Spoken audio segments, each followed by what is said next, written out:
Welcome everyone to the Let's Talk About Fearless Money Management intro class. I am your fearless presenter, Hadassah Damian, and here's what we're going to do today. We are going to do some introductions. I'm going to tell you a little bit about me, about Ride Free Fearless Money, which is a series that I've been working on. We're going to talk a little bit about the scope of what there is to learn about money, and then I'm going to share some awesome budgeting tips, and we'll even get in some great hacking capitalism strategies while we are in there. So moving right along, I am your fearless teacher, Hadassah Damian. I've been teaching about personal finance and money management for about the last year and a half. And part of how I ended up doing that was that for the decade or so before, I was all my friends' go-to person around finance.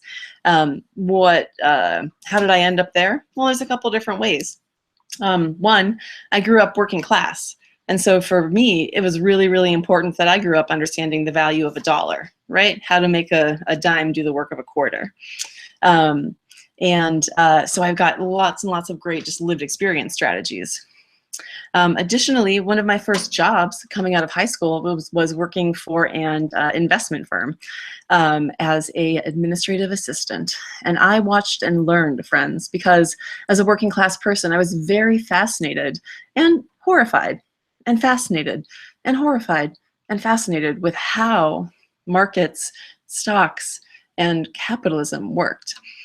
I went on to become a punk and toured the country for a bunch of years doing art, doing performance, and I love everything on two wheels. I love being wild, but part of the way I've been able to do it is that I plan ahead super, super hard. That's part of how I've made it function for myself as a person who, for a very long time, really didn't make a lot of money. I did go ahead and default on my student loans. That sucked, and pretty much destroyed my credit in the process. But what I did after that was I said, well, I don't have a net and I don't have anyone who's going to bail me out of this. So I'm going to have to go ahead and figure out how to fix all this. So what I did was I decided to start my own business. I'd seen other people do it.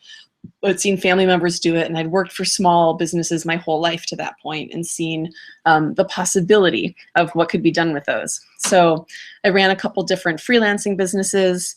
I started an arts collective that was a registered business partnership, and for a couple years I co-owned a technology cooperative that was a C Corp. And I learned a ton about how businesses work. And from that, I got a lot of ideas about how to use the system that we're in. I've spoken about finances and about cultural production and about radical politics at Yale, the New School, NYU, CUNY, all sorts of places. And it's been a real pleasure for me to be able to combine a radical politic with talking about personal finance. And I want to tell you a little bit about part of why I'm actually really, really stoked to be able to share this kind of information with people. Is that for myself, as a movement person, as a progressive person, I really, really see the toll that financial stress takes on individuals and communities. So I see being able to support people in having more stable lives as a way of actually doing intersectional movement work.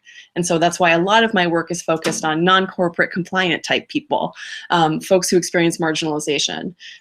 But these tips and tricks are gonna work for everybody, because at the end of the day, finance is about money, which is about systems and math, right? So there's a lot of tips and tricks in here that, number one, I hope to motivate you to go ahead and use, but there are a lot of things that you can find on your own, and hopefully just by participating and doing some of this personal finance work, you find the motivation and the excitement to get out there and get it yourself, and to do it because you're taking yourself seriously, tossing, right? And the way I describe this is that, listen, all of us deserve a future, and I just want to say you deserve a future, period. End of sentence. Not if this happens or if that happens or if you're this kind of person or that kind of person. Each of us deserves a future. And starting to work with our money is energetically saying you will have that future, right? That future is coming. And finally, you don't actually have to like the system to learn how to manage it for your future self. And I think that is part of the philosophy I really, really want to share and get out to folks. So I am going to talk a little bit about a class that I'm doing that is called Fearless Money. So what's in the Fearless Money class? Well, the full class is both available online and in person.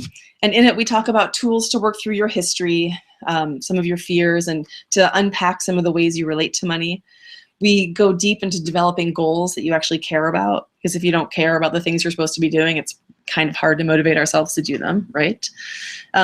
We unpack some tactics to create strategies to turn your goals into actually manageable actions, right? Making things a little bit simpler. We move into skills for managing your income, right? Whether it's a lot or a little, there's tons of things that can be done to make money coming in and money going out make more sense and be more stable. So we talk about this idea of long-term planning. That goes back to future self. What is future me going to want?